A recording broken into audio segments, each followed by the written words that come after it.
Hello everyone. आज हम बात करेंगे कि क्या होता है अगर आपके चार्ट में प्लैनेट्स वीक हों या नीच के हों। आपने अक्सर सुना होगा कि अगर कोई प्लैनेट वीक होता है तो वो काफ़ी प्रॉब्लमेटिक हो सकता है। फॉर एग्जांपल, अगर जुपिटर आपके चार्ट में वीक हो तो शादी में दिक्कत आती है, मैरिटल लाइफ इतनी अच्छी नहीं होती, या शादी के बाद बेबी होने में दिक्कत आती है। ऐसे ही अगर सैटर्न वीक हो जाए तो लक आपका साथ नहीं देता। सैटर्न वैसे आपकी लाइफ में बहुत प्रॉब्लम्स क्रिएट कर सकते हैं, और फिर तरह तरह की रेमेडीज़ आपको सजेस्ट की जाती हैं उन वीक प्लैनेट्स को स्ट्रॉन्ग करने के लिए। ऐसे ही अगर कोई प्लैनेट नीच का हो जाए चार्ट में तो उसको लेके भी काफ़ी डर फैलाया जाता है कि ओ ये प्लैनेट तो नीच का हो गया, अब तो बहुत ही प्रॉब्लम्स अपनी लाइफ में क्रिएट करने वाला है, और उसके लिए भी अगेन आपको रेमेडी सजेस्ट की जाती हैं। तो कितनी रियलिटी है इन बातों में कि ये जो वीक एंड नीच प्लैनेट्स हैं, क्या सही में ये प्रॉब्लमेटिक होते हैं? सच में इनके लिए किसी रेमेडी की ज़रूरत होती भी है कि नहीं, या बिना बात के ही आपको डराया जाता है? तो चलिए आज इन्हीं दोनों चीज़ों को हम कवर करेंगे, वीक एंड नीच प्लैनेट्स। मेरा नाम है Vaibhav Bhardwaj. I am an astrologer, GIS certified gemologist and a computer engineer. And चलिए शुरू करते हैं आज का ये डिस्कशन।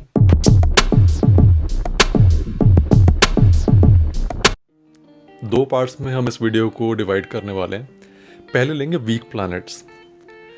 आप अपना जो real life scenario, practical life को एक बार सोच के देखिए कि अगर आपका कोई एनिमी है मान लिया, तो आप कैसा चाहेंगे कि आपका एनिमी स्ट्रांग हो या वीक हो? Weak, right? तो एस्ट्रोलॉजी भी सिमिलर प्रिंसिपल पे ही वर्क करती है। आपके एस्ट्रोलॉजिकल चार्ट में भी कुछ प्लैनेट्स आपके फ्रेंड्स होंगे जिन्हें हम लोग कारक कहते हैं, और कुछ एनिमीज होंगे जिसे मारक कहते हैं। तो अगर जो वीक प्लैनेट है आपके चार्ट में, इफ़ इट्स एन एनिमी, अगर वो मारक हैं, तो it's better to have it weak. ये चीज़, ये बिलीव कि एस्ट्रोलॉजी में हमेशा स्ट्रॉन्ग प्लैनेट्स ही बेटर होते हैं, वीक प्लैनेट्स ख़राब होते हैं, इट्स अ मिथ। अगर वो वीक प्लैनेट आपका एनिमी है तो ये बेटर होगा कि वो वीक ही रहे। एक एग्जाम्पल हम लोग लेते हैं। मान लिया आपका चार्ट कैंसर असेंडेंट का है, जिसे कहते हैं कर्क लग्न। अब कैंसर असेंडेंट में सैटर्न 7th और 8th हाउस के लॉर्ड हो जाते हैं। हम जानते हैं कि 7th हाउस भी और 8th हाउस भी, ये दोनों नेगेटिव हाउसेज में आते हैं एस्ट्रोलॉजी में, और being the Lord of both of these houses, Saturn काफ़ी ज़्यादा मेलेफिक हो जाते हैं फॉर कैंसर असेंडेंट।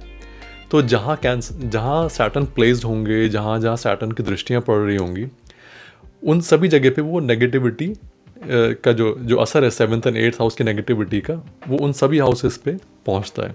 और जितने सैटर्न ज़्यादा स्ट्रांग होंगे उतनी उस नेगेटिविटी की इंटेंसिटी ज़्यादा होगी। तो यहाँ हम देख सकते हैं कि इस बेटर की सैटर्न इस सिनेरियो में फॉर कैंसर असेंडेंट वीक रहें तो अच्छी बात है। एक्सेप्शंस हो सकते हैं जहाँ पे सैटर्न को स्ट्रेंथन करने की ज़रूरत पड़े, लेकिन इन जनरल ये प्रिंसिपल यहाँ लागू होता है। It's just one example. ऐसे बहुत सारे सिनेरियोज हो सकते हैं वहाँ पे अगर किसी की कुंडली में कोई प्लैनेट वीक है तो दे शुड बी थैंकफुल कि वो स्ट्रांग नहीं है, वीक ही है। बॉटम लाइन इज़ कि इट्स ट्रू कि अगर कोई प्लैनेट आपके चार्ट में वीक है तो वो प्रॉब्लम कर सकता है। जैसे अगर जो आपका हेल्थ वाला हाउस है वो वीक रह जाए, या करियर हुआ, इंटेलिजेंस है, लक हुआ, इन सब के ऊपर जिन प्लैनेट्स का अच्छा असर है, अगर वो वीक रह जाए तो that can be problematic obviously. लेकिन ऐसे ही आंख बंद करके हर किसी वीक प्लैनेट को स्ट्रेंथ नहीं दे देना है कि ऐसा ना हो कि अपने फ्रेंडली प्लैनेट्स की तो कम स्ट्रेंथ बढ़े एंड एनिमीज़ की ज़्यादा बढ़ जाए। अब नेक्स्ट हम लोग आ जाते हैं नीच प्लैनेट्स पे। अब ये क्या टर्म है? नीच प्लैनेट्स इज़ के एस्ट्रोलॉजी में हर किसी प्लैनेट के लिए एक एक ज़ोडिएक साइन ऐसा होता है जहाँ वो सबसे ज़्यादा अच्छा परफॉर्म करते हैं, अच्छा रिजल्ट देते हैं, वो कहलाता है उच्च का, एंड एक्सॉल्टेड जिसे कहते हैं इंग्लिश में। सिमिलरली एक एक ज़ोडिएक साइन हर प्लैनेट के लिए ऐसा होता है जहाँ वो सबसे ख़राब रिजल्ट्स देते हैं, ऐसा माना जाता है, और ऐसा कहते हैं कि वहाँ जाके प्लैनेट नीच का या डेबिलिटेटेड हो गया। अब अगर अपनी नीच राशि में प्लैनेट आ गया है तो ये प्रॉब्लमेटिक सिचुएशन तो है, लेकिन there is a term called नीच भंग राजयोग। ये क्या है कि अंडर सर्टेन सर्कमस्टांसेस वो जो नीचता थी प्लैनेट की वो भंग हो जाती है, कैंसिल हो जाती है, और वहाँ पे प्लैनेट नीच की तरह तो दूर, वो एक राजयोग प्लैनेट की तरह बिहेव करने लगता है। एग्जाम्पल देता हूँ आपको। जैसे मर्करी पाइसीज में नीच के हो जाते हैं, तो अगर नीचता भंग नहीं हो रही है, इट्स जस्ट स्पाइसीज में मर्करी देयर, तो हाँ वहाँ पे मर्करी खराब रिजल्ट देंगे। लेकिन अगर मर्करी के साथ वीनस प्लेस हो गए या जुपिटर आ गए तो ये नीचता कैंसिल भी हो जाती है।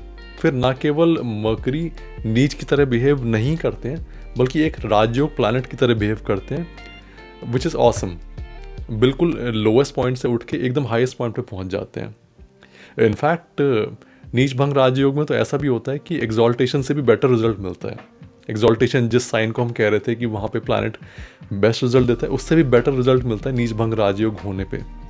एंड जहाँ जहाँ प्लैनेट नीच के होते हैं, जैसे जिन सर्कमस्टांसेस में, तो ऑलमोस्ट 50% केसेस में कोई ना कोई ऐसा अलाइनमेंट बन ही जाता है जहाँ पे नीचता भंग हो रही होती है और वो राजयोग में कन्वर्ट हो जाता है। तो आप ये देख लीजिए कि आपके चार्ट में अगर कोई प्लैनेट नीच का है तो ऐसा तो नहीं कि कहीं उसकी नीचता भंग हो रही हो, वो राजयोग प्लैनेट की तरह बिहेव कर रहा हो और आप बिना बात ही उसकी रेमेडीज़ करे जा रहे हो।